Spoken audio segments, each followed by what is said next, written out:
El contenido proporcionado en este podcast tiene fines informativos y educativos únicamente. Cap Medical presenta.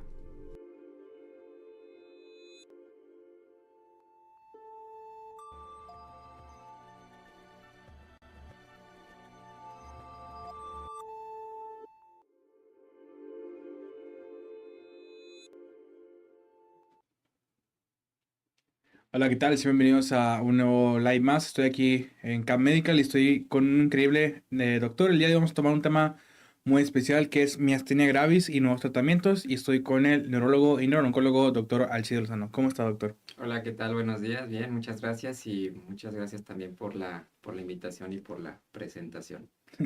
Gracias, doctor, por usted por aceptar esta invitación. Más que nada es un tema que ya hemos tocado más que nada aquí en CAP, Ujú. pero ahora también se trata de nuevos tratamientos. Entonces me gustaría que nos dijera primero, más que nada para esa gente que no sabe qué es la miastenia gravis, porque vamos a tratar más tratamientos más adelante, pero ¿qué es la miastenia gravis? Ok, bueno, la miastenia gravis es lo que pudiéramos considerar como una enfermedad prototipo que es producida por anticuerpos en lo que se llama la unión neuromuscular.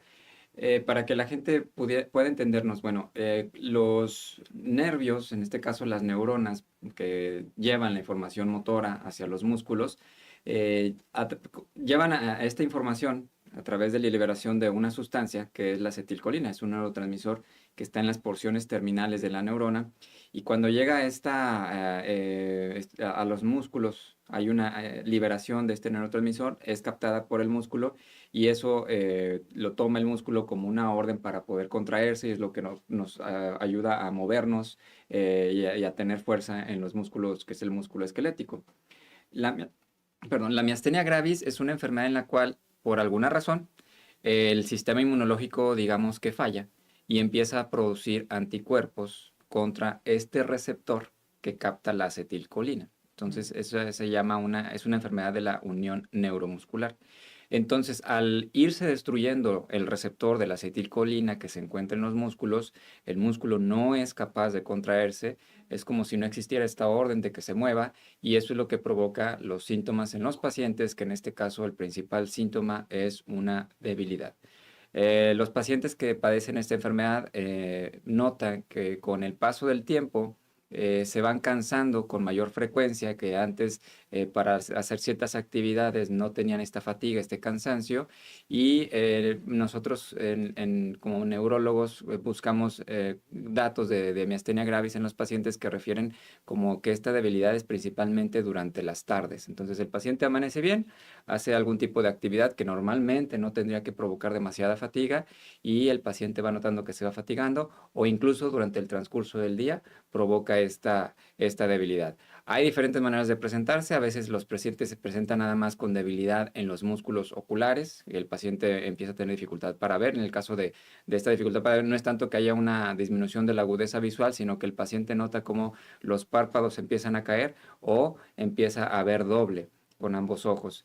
Y hay otras manifestaciones de la enfermedad en donde ya es una miastenia gravis generalizada, en donde aparte de poder tener dificultad para ver con las manifestaciones que les comenté, tiene debilidad en las extremidades, provocando que el paciente se fatigue y tenga mayor dificultad para hacer sus actividades. Doc, hablando de factores de riesgo, ¿qué personas, como mencionaba, aparte de los síntomas que también me gustaría que tocara, qué factores de riesgo existen para esta enfermedad? ¿Qué tipo de, a lo mejor una edad, personas, a lo mejor, yo no sé qué, personas con enfermedades anteriores?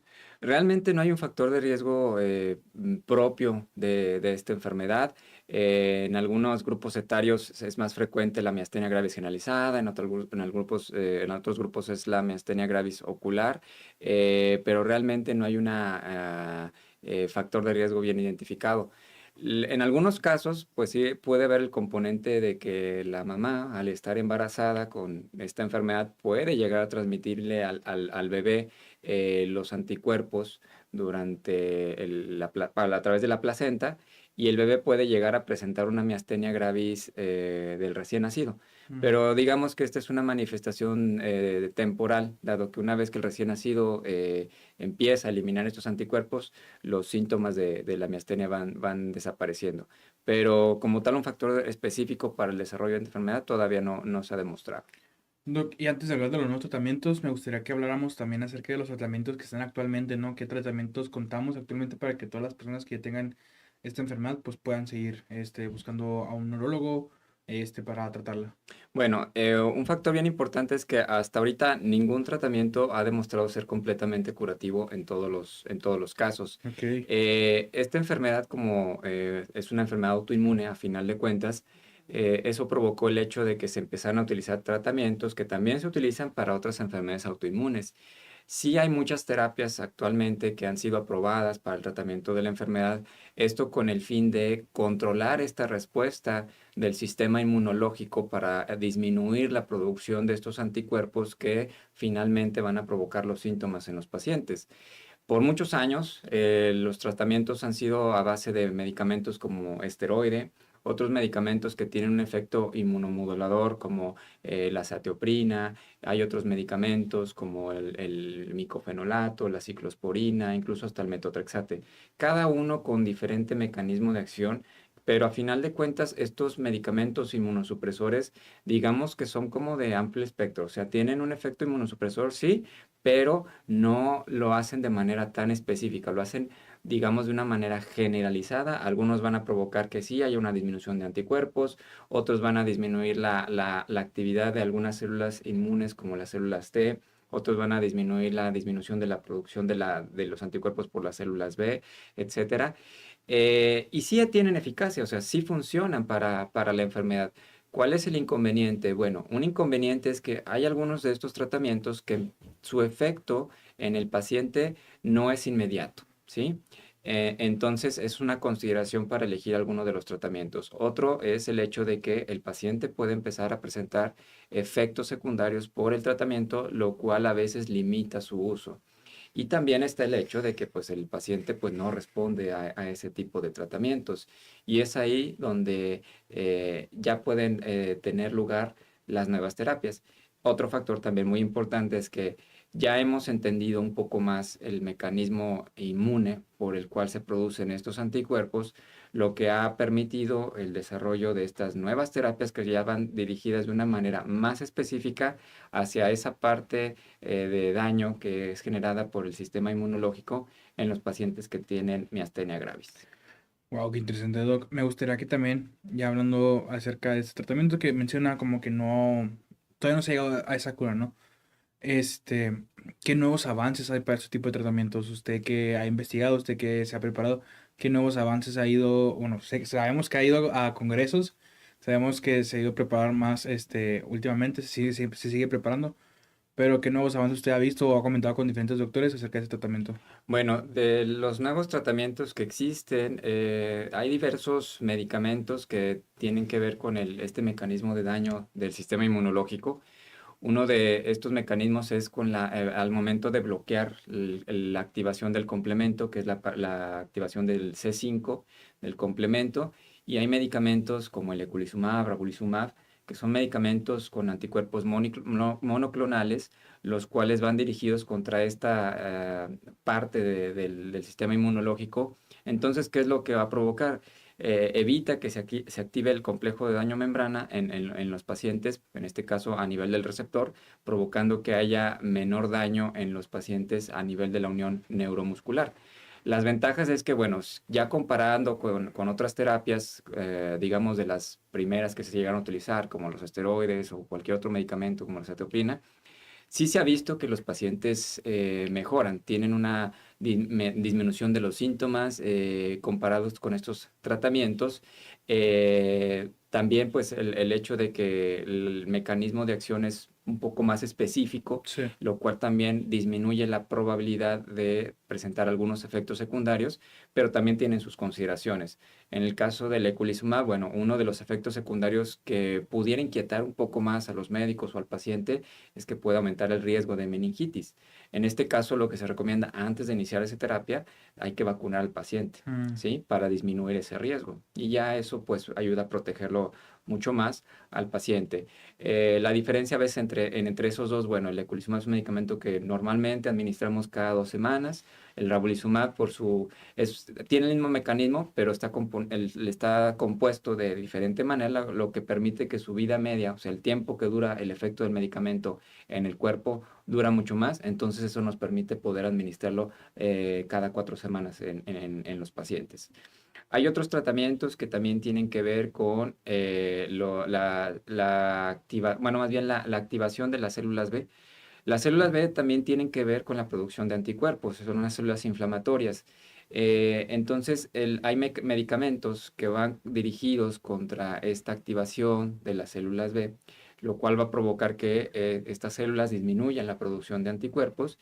Y ya hemos visto, como en otras enfermedades, como la esclerosis múltiple, que también ya se utilizan este tipo de tratamientos anti-CD20, como el ocrelizumab, por ejemplo, y que en los pacientes con miastenia también han tenido una mejoría Wow. en los síntomas de estos pacientes. Entonces, estas nuevas terapias, pues sí nos han dado pauta a tener más opciones para tratar a los pacientes con miastenia gravis, sobre todo los pacientes que ya no toleran por alguna razón los otros tratamientos o que no han tenido una muy buena respuesta. Así es, Doc. Aquí producción me marca que ya nos queda poco tiempo, pero aún no alcanzamos otros 2 puntos más. En su opinión experta, ¿no? Nos acaba de mencionar alrededor de cuatro medicamentos muy buenos, que unos con efectos secundarios, otros con mayor calidad de vida, en cuestión para, ¿cómo se llama? Mejorar los síntomas. No, como en cuestión de tratamientos, no es cada Ah, 2 semanas, una calidad de vida en cuestión de aplicaciones, aplicaciones, sí. exactamente. Bueno, indudablemente también es eso porque también es algo que debemos de considerar, el Ujú. mecanismo de acción y también la manera de cómo se debe administrar. Hay medicamentos incluso que ya se están administrando de manera subcutánea. Por ejemplo, la inmunoglobulina intravenosa, que también es parte del tratamiento de los pacientes con miastenia graves en algunos casos, ya hay inmunoglobulina subcutánea en la cual facilita que el paciente se lo pueda administrar ya de una manera incluso en casa o de manera ambulatoria, y eso pues obviamente que ayuda más a los pacientes. Pero pues hay que tener en cuenta que pues no todos los pacientes con miastenia son Sí, iguales. Hay pacientes en los cuales es necesario considerar algún tipo de terapia sobre otras, tanto por el mecanismo de acción, riesgo de efectos secundarios y obviamente en algunos casos también por conveniencia del paciente. Incluso se están investigando nuevas terapias. Por ejemplo, están las terapias de células contra el receptor de antígeno quimérico. wow. Esta es una terapia muy interesante que está desarrollándose en pacientes con cáncer, pacientes con leucemia linfoblástica, pacientes con linfoma, en la cual se extraen las células T, que son células también inmunológicas. Estas células se modifican genéticamente, nuevamente se implantan al paciente al cual se le extrajeron, o sea, son sus propias células, por lo tal el motivo de rechazo es prácticamente nulo. No. Y estas células van dirigidas específicamente contra estos anticuerpos que provocan el daño en los pacientes con miastenia gravis. No van a ir dirigidas hacia otro lado. Esta terapia ha estado teniendo mucho auge en los últimos años, particularmente en los pacientes con alguna neoplasia, como las que comenté, pero esto está también marcando la pauta para que se puedan utilizar contra enfermedades autoinmunes, como es la miastenia gravis. Justamente llegaba a esto porque mi siguiente pregunta es, ¿cómo usted, con su opinión experta, cómo usted que ya vio bueno, vio e investigó todos estos tratamientos, cómo afecta la calidad de vida de los pacientes con miastenia gravis? Más que nada porque pues sabemos que los tratamientos ahorita pues no hay cura, entonces nada más es como trata de sobrellevar los síntomas, pero con estos nuevos medicamentos usted ve a una mayor esperanza para esta calidad de vida de los pacientes. Eso es lo que han mostrado los estudios, en donde sí han tenido resultados prometedores, por eso está dando pauta que se puedan considerar ya en terapias de este tipo en los pacientes. En algunos países, pues obviamente ya se pueden considerar como terapias de primera línea, dependiendo del caso, porque también hay que recordar que, bueno, si bien es cierto, la producción de anticuerpos contra el receptor de acetilcolina es lo que provoca la enfermedad, no es el único anticuerpo que se produce en los pacientes. Hay Sí, otros anticuerpos que también tienen que ver con esta vía, por ejemplo, el anti-MuSK, anti-LRP4, Entonces, por eso es la importancia de protocolizar bien a los pacientes, de saber bien cuál es el anticuerpo que podemos detectar en sangre. Y hay medicamentos que van dirigidos contra los pacientes que tienen, por ejemplo, positividad contra los anticuerpos anti-MuSK. Y estos medicamentos tienen una mejor eficacia porque hay pacientes que no responden tan bien con otras terapias. Por eso es lo que comentábamos que, bueno, a veces vemos pacientes con miastenia gravis que se les deja tratamiento con esteroide, responden muy bien, y hay otros pacientes que no. ¿Sí? Sí, Y al momento de solicitar los anticuerpos vemos que hay una diferencia, ¿no? Entonces, esto también es lo que nos permite el desarrollo de nuevas terapias más enfocadas contra el mecanismo de daño en estos pacientes. Doc, al principio del live hablábamos de cómo, o bueno, nos platicaba usted que Ujú. uno de los síntomas principales como esta miastenia gravis es la debilidad. ¿Cómo estos nuevos tratamientos afectan también tanto a la debilidad de los pacientes, pero también, no sé, quiero creer que existen unos pacientes que también hacen como terapia física para sobrellevar esta debilidad? ¿Cómo afecta esos tratamientos a su rutina diaria? De hecho, uno de los parámetros que nosotros utilizamos es qué tanto afecta la enfermedad en las actividades del día a día, o sea, qué tan, digamos, está activa la enfermedad, por así decirlo. Mm. Entonces, utilizamos diversas escalas, cuestionarios incluso, para ver qué tan severa está la actividad de la enfermedad, lo que nos permite saber si el paciente está bien controlado o no. Y es uno de los principales objetivos cuando se hacen los tratamientos para miastenia gravis, que sea este parámetro, la manera de medir la actividad de la enfermedad y qué tan buena respuesta hay. Entonces, el objetivo es que haya una disminución de los síntomas en las actividades del día a día en los pacientes con miastenia y que esto nos permita saber que el paciente está teniendo una buena respuesta al tratamiento. Obviamente que también estamos muy al pendiente de que el paciente tenga una buena tolerancia al medicamento, porque también eso es un dato muy importante, que el paciente, a pesar de que tenga buena respuesta, si no nos está teniendo una buena tolerancia, pues obviamente no es una terapia muy apropiada para ellos. Entonces, es un parámetro también que tenemos que vigilar mucho, la tolerancia al tratamiento en los pacientes. Tengo una pregunta más personal, que más, porque ya, ya producción aquí me está marcando que ya se acabó.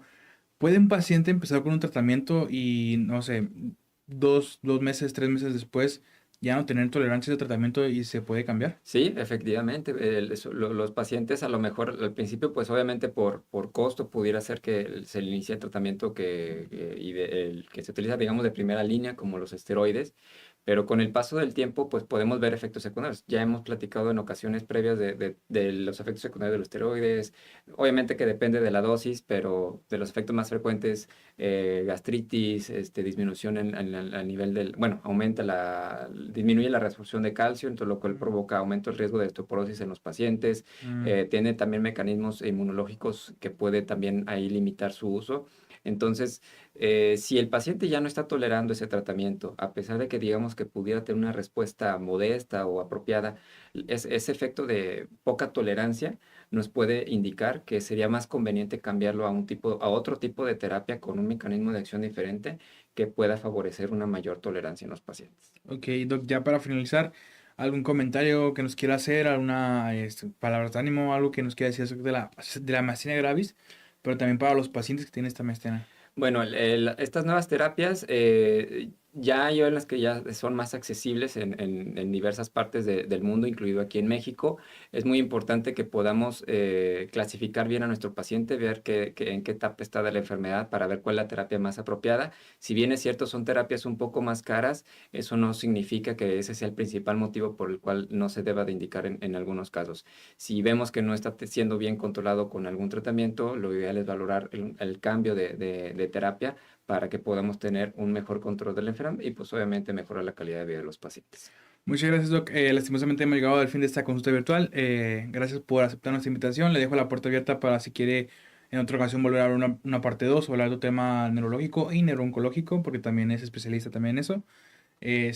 Aquí en pantalla producción va a dejar las redes sociales del doctor, junto con una cintilla donde vienen las diferentes ubicaciones de Camédica, donde también pueden encontrar la ubicación de consulta, porque como nos gusta decir, está muy bien informarse, está muy bien ver estas consultas virtuales, compartir, ver los reels, ver los TikToks, ver todo lo que hacemos, pero siempre recomendamos, siempre ir con el especialista, que es el que pues se preparó y trabajó, estudió mucho tiempo para poder ayudar a las personas. Doc, muchas gracias por otra vez, le digo, por aceptar nuestra invitación. Mi nombre es José Alvarado y nos vemos el siguiente viernes en un nuevo video de CAP. Muchas gracias.